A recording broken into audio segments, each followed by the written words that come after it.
Hello, bienvenue dans cette vidéo sur la course de Thieuzy championnat de France EDH. Donc je vais vous resituer tout ça dans un instant, mais n'oublie pas de mettre un pouce bleu et un commentaire et de t'abonner, c'est hyper important pour le développement de la chaîne. Alors pourquoi championnat de France alors qu'on est à Thieuzy en Belgique et que je suis belge? Tout simplement parce que l'EDH en fait c'est la ligue amateur belge, enfin une des ligues amateurs belges, et ils organisent des championnats. Donc par exemple la semaine dernière c'était le championnat de Belgique, malheureusement je n'y étais pas vu que j'étais à la course à Hamel.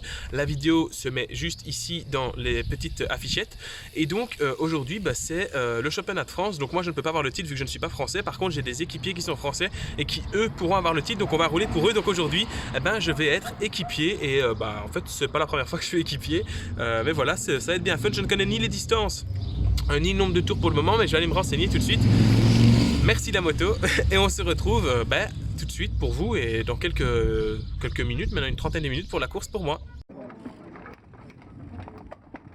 Et voilà, on se retrouve donc pour la course d'Hamel. C'était un circuit de 6 km 200 à parcourir 14 fois pour un total de 83 km. Et comme vous le voyez tout de suite, dès le premier tour, ça a roulé directement plein pot. C'est le champion de Belgique EDH qui a attaqué et il a gagné, je crois, 16 victoires cette année. Donc je voulais absolument pas le laisser partir parce que je me suis dit, il faut que je sois avec lui s'il est dans l'échappée. Et donc là, je vais essayer de rouler. Donc là, il n'y a plus personne. Le peloton ne me suit pas. Donc il y a eux deux, puis moi, et puis le peloton derrière. Donc il faut savoir que cette course, en fait, elle va être très très rapide en début de course. D'ailleurs, quand ça a ralenti, tout le monde était là en mode mais quel départ on a eu, etc. Et vous voyez que moi je suis déjà pas mal à fond vu qu'on roule au-dessus de 50 km/h et que je suis à 183 pulses, donc c'est déjà bien haut alors qu'on a fait que 600 mètres. Donc c'est vraiment full départ à bloc. Et alors mon équipier qui est là, Clément, il va faire un très gros travail pendant toute la course. Il va toujours attaquer, il va souvent rouler, donc vraiment grosse course de sa part. D'ailleurs, lui, on peut le voir là sur l'image, c'est lui qui va ramener sur le groupe d'échappés qui est à l'avant et il va faire la grosse partie du travail tout seul. Voilà, il nous a ramené. Donc c'était vraiment la première partie de course très très rapide, c'est ce qu'il faut retenir. Alors forcément, ça contre tout de suite, une fois qu'on se relève. Ces deux hommes qui sont moins dangereux, il faut savoir qu'il y avait quand même quelques élites espoirs qui étaient là et qui étaient dangereux. Donc le champion de Belgique, et alors celui que vous avez vu à votre gauche en jaune et noir aussi. Donc c'était des hommes à surveiller. Et puis il y avait un Français aussi, Tanis, qui a un très bon niveau. Et donc on a dû le surveiller aussi. Et il y avait un autre Français qui pouvait avoir le titre parce que c'était le championnat de France. Et donc on a essayé de faire attention à cet autre Français, mais malheureusement j'ai oublié son nom. Et vous allez voir que plus tard, en fait sa course va s'arrêter avant celle des autres. Donc là, on a fait moins de 2 km, vous pouvez voir que ça a déjà attaqué de partout, et moi je veux absolument pas laisser partir cette échappée. Dès qu'il y a le champion de Belgique, en fait, c'est pas que j'ai envie de ramener sur lui, mais c'est juste que j'ai envie d'être avec lui dans l'échappée, ou en tout cas j'ai pas envie qu'il soit dans l'échappée et moi non, parce que c'est le plus fort tout simplement, donc j'essaye de rouler, mais vous allez voir que l'échappée là, elle va se relever assez vite, et que même si ça a attaqué un petit peu à ma gauche, à ma droite, je me suis pas trop laissé embobiner, et je suis rentré calmement. Et le coureur que vous voyez juste à ma gauche là avec son maillot bleu, Van Eyck, c'est lui le français qui était aussi à surveiller, pendant qu'on peut voir que mon équipier part encore à l'attaque. Donc en fait cette vidéo, le premier tour d'habitude je vous le laisse parce que tout simplement c'est pour vous montrer le circuit. D'ailleurs le circuit était bien dégueulasse, les routes étaient défoncées, mais ici je vous le laisse aussi parce que en fait dans les deux premiers tours ça a vraiment été deux tours très actifs où tout le monde voulait prendre l'échappée. Alors on se retrouve un peu plus loin ici dans un virage pour vous montrer en fait que les routes étaient vraiment pas bonnes. Là il y avait un écart de bien 4 cm en plein milieu du virage. Et alors pour vous montrer aussi que dans les relances, je suis vraiment très très mauvais. Parce que là, je sais pas, dans le virage, je vais pas assez vite. Et du coup après je vais devoir reboucher un trou tout seul. Vent défavorable et ça monte en plus. Heureusement, pas de conséquences. Et donc je peux entamer le deuxième tour en me reposant un petit peu. Et là, le numéro 199, qui est pas devant moi, mais juste devant, c'est lui, Tanis, c'est un Français aussi qui était à surveiller. Vous pouvez voir que ça roule quand même pas mal. On est toujours proche des 50 km/h et ça fait déjà 10 km qu'on roule.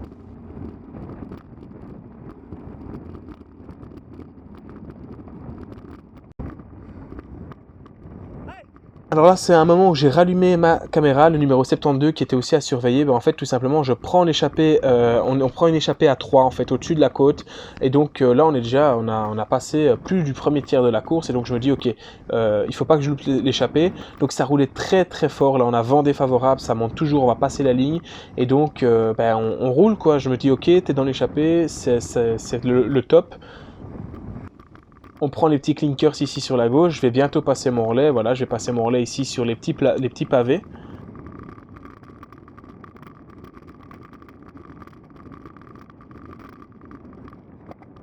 Et en fait, on va vite se faire reprendre, voilà, juste à la sortie des pavés, on va se faire reprendre et en plus de ça, je vais me faire contrer. Et là, je suis à 185 pulsations, j'ai l'impression d'être à bloc et je sais pas y aller en fait, je peux pas y aller. Donc tout le monde, enfin tout le monde non, mais une grosse partie vont me rattraper. Et c'est là que, regardez bien, au fond de l'écran, on va voir une petite chute, enfin même une grosse chute, et c'est le fameux coureur français, j'ai oublié son nom, mais qui chute en fait, et donc malheureusement pour lui, parce que c'est con de tomber, j'espère qu'il va bien. Je sais qu'il a cassé son cadre de vélo, mais voilà, je ne sais pas de nouvelles sur son état physique, mais fais toi un bon rétablissement.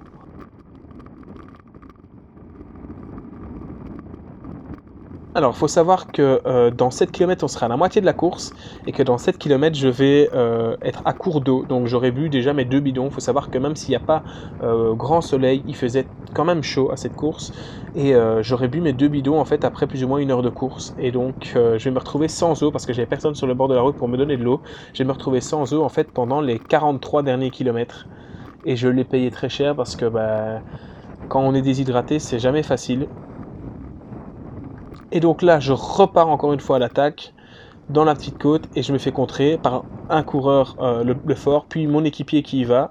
Puis vous allez voir bien sûr le champion de Belgique, le champion de Wallonie, en fait tous les plus forts partent. Et moi je reste collé à la route, impossible, je suis KO là et je peux pas suivre. Et je vais même me faire doubler par le reste du peloton. Et il va y avoir une cassure. Et évidemment, comme d'habitude, je me retrouve dans le mauvais groupe, dans la mauvaise cassure. Et là, en fait, je dois y aller, je devrais y aller, mais je peux pas, je suis vraiment à bloc, je viens d'attaquer, et je sais pas y aller du tout. Et donc voilà cette cassure, et je vais être coincé dans le mauvais groupe, mauvais peloton. Ceux qui étaient plus frais arrivent à faire la jonction, et moi je suis obligé de rouler sur le deuxième groupe, personne ne passe, ou alors ceux qui passent c'est pour m'attaquer, et donc je suis à l'arrêt quoi.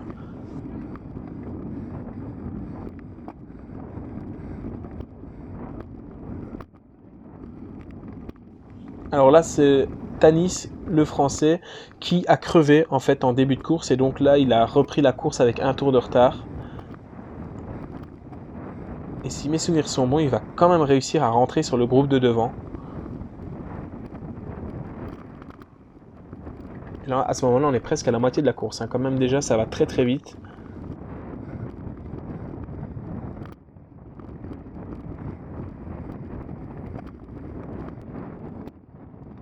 Alors là, je suis avec un autre équipier, c'est pas le même que tout à l'heure, et là on va rouler pendant longtemps, bien 10-15 km.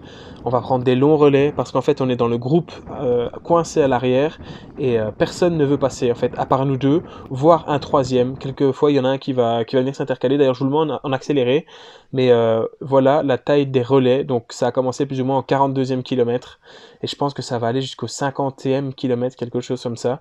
Et donc personne ne prend les relais à part mon équipier et on va rouler à deux. Et d'ailleurs, à un moment, il m'a dit, mais on va pas faire ça à deux pendant toute la course. Et donc, en toute fin de course, quand il restera plus ou moins 10 km, je vais me mettre à l'arrière et je vais laisser tomber. Mais voilà, en gros, ça va faire ça pendant, je crois, longtemps, pendant plus de 10 km. Alors, vous vous en doutez bien, face au peloton à l'avant qui, eux, se relaient, on n'a pas fait le poids du tout. Mais encore là, personne pour passer. C'est pour ça que cette course était énervante, en fait, c'est que en fait, en se découvrant trop vite, en prenant des relais trop vite, ça a permis aux autres de profiter de nous et de ne plus rouler après par la suite. Voilà, de temps en temps, ça vient me soulager un petit peu en prenant un petit relais de 100 mètres, 200 mètres, mais après, c'est moi qui suis obligé d'aller rouler. Ah oui, je me souviens de ce moment, en fait, à un moment, j'étais tout seul à rouler et j'ai obligé un petit peu les autres à rouler en discutant un peu avec eux. Et alors après, à la fin, j'allais même jusqu'à les encourager. Là, c'est du néerlandais, je dis last round, come on, mais ça veut dire en fait c'est le dernier tour, allez. Parce qu'en fait, je m'en foutais de la place là, je voulais juste rentrer rapidement, parce que j'en avais marre, j'en avais vraiment marre.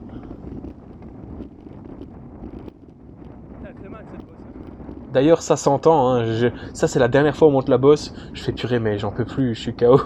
Il y en a un qui nous a attaqué, on n'a jamais su le rattraper, mais après pour le groupe de derrière, on a fini en roue libre, et au final, j'ai fait une 6e place dans ma catégorie et une 13e place au général. Et voilà, j'ai terminé le montage de la course de Tieuzy. J'espère que cette vidéo t'aura plu. N'oublie pas de laisser un pouce bleu, un abonnement et un commentaire. C'est hyper important pour le développement de la chaîne. D'ailleurs, est-ce qu'on peut réussir à battre le record de la précédente vidéo et arriver à 100 likes? Ce serait génial. On se retrouve bientôt pour une nouvelle course. Salut, salut les gars!